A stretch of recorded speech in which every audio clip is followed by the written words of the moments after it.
6:4, upang maging lihim ang pagbibigay ninyo. Yun ang gusto ng Diyos eh.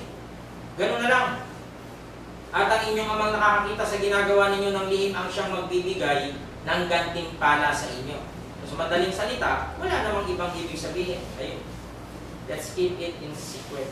Iano mo na lang, sekreto mo na lang. Huwag mo nang ipagyabang dyan o i-post na, o nakita nyo ba to?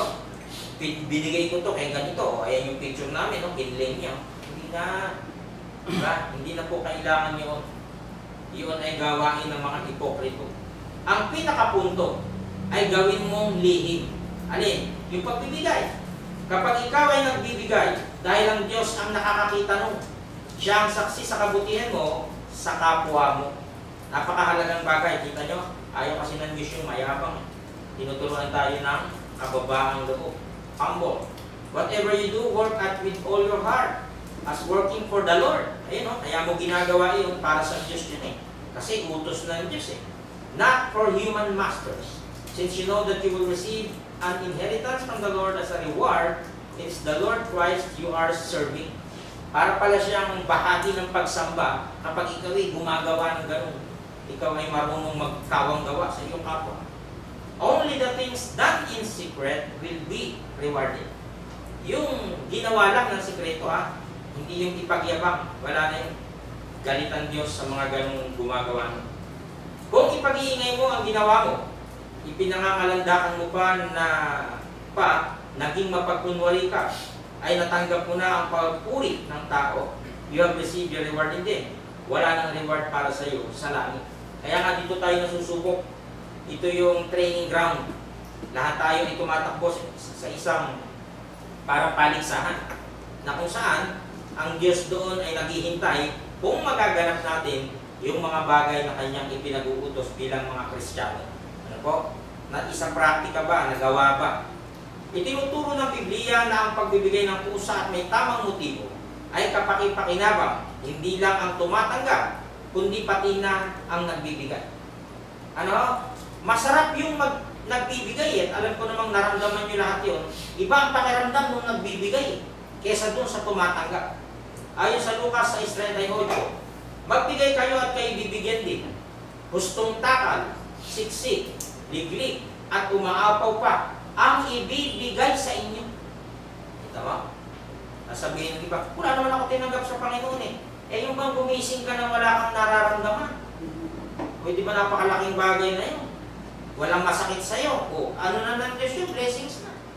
Merong mga tao na hindi makabangon sa higaan, may masakit sa ganito, hindi makatayo. O, di mo ba? Ang Diyos ang nakakakita nun eh. May mga tao na halos ang gusto, dinadalangin, mamatay na. O eh ikaw, nakakalakad ka pa, relax-lakas pa, kumpleto yung buong mong mga sangkap ng katawan. Di ba nai-enjoy ang buhay? Yung iba, sabihin natin, hindi nagagawa yun. So di kulang yung buhay. So yun lang, mga bagay na yun ay isang malaking puntos na ibinigay ng Diyos sa atin yung pagkakataon. Give, and it will be given to you. Good measure, pressed down, shaken together, running over will be put into your lap. For with the measure you use, it will be measured back to you. Ba? Sa panukat na ginamit mo, hindi mo ka rin susukatin ng Diyos kung talagang bukal sa loob mo ang bagay na ito.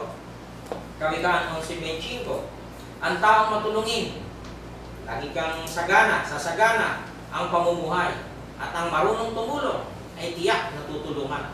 Sinisigurado ng banal na kasulatan niyaan sa mga taong nagsasapraktika ng bagay na ito. Hindi ka mawawala, sigurado yan. A generous person will prosper, whoever refreshes others will be refreshed. Bakit? Useful kayo. Sabihin ng Diyos sa'yo, nagdagan ko nga ang ano nito, age nito.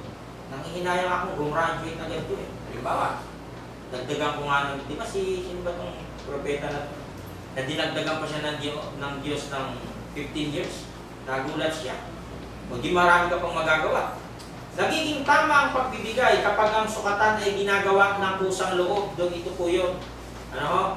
Nandito. Paglabag sa loob mo, huwag mong gawin. Bakit? Magkakasala ka po dyan. Tingnan niyo po sa ikalawang Korinto 9:7. Lagi itong binabasa. Mamaya, babasahin na naman to sa ating pagbibigay. Magbigay ang bawat isa. Paano? Ayon sa ipinasya ng kanyang puso. Ito magpapasya. Huwag mabigat sa loob. Yun yung nagbibigay eh. O dahil sa kailangan. O ito na nga, o, ayan. Parang gano'n. Ay, hindi gano'n. Sapagkat iniibig ng Diyos ang nagbibigay na masaya. Yun, wala lang. Bakit? Binigay ko, tapos na. Done. Parang gano'n. So, sukatan yung puso na siyang ang Diyos din ang sumusukat. Tingnan ko nga kung kaya niya. Parang gano'n. Kaya ipinapasya ng ating puso ang mga bagay na yun. Sinasabi ng kasulatan ay huwag mabigat sa loob. Kita niyo po, gaganda ng paksa ng Panginoong Yesus sa Sermon on the Mount. Ang isang taong bukas palad na tumutulong sa mga nangangailangan ay nakikipagtulungan sa Diyos. So kung ginawan mo pala ng tulong yung isang tao na yon, sa Diyos ka na nga tumulong. Paraan nga ng pagsamba. At itinuturing itong pagpapautang ng kabutihan sa Diyos na lumalaki. Siya ang magbibigay sa iyo. Para ka nang nagtanim sa Diyos ng kabutihan, nagpahiram ka sa Diyos. Bakit? Tinulungan mo yun eh.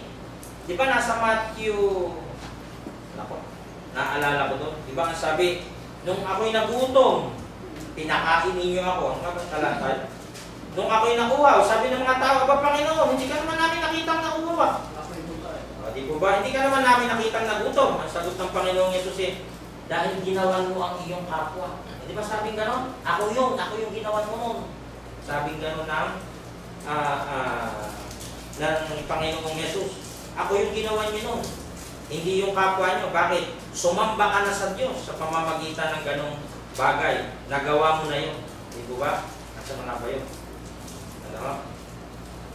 Ang ganda ng mga salitang sinabi doon ng ating Panginoong Yesus. Ayun. 25:41.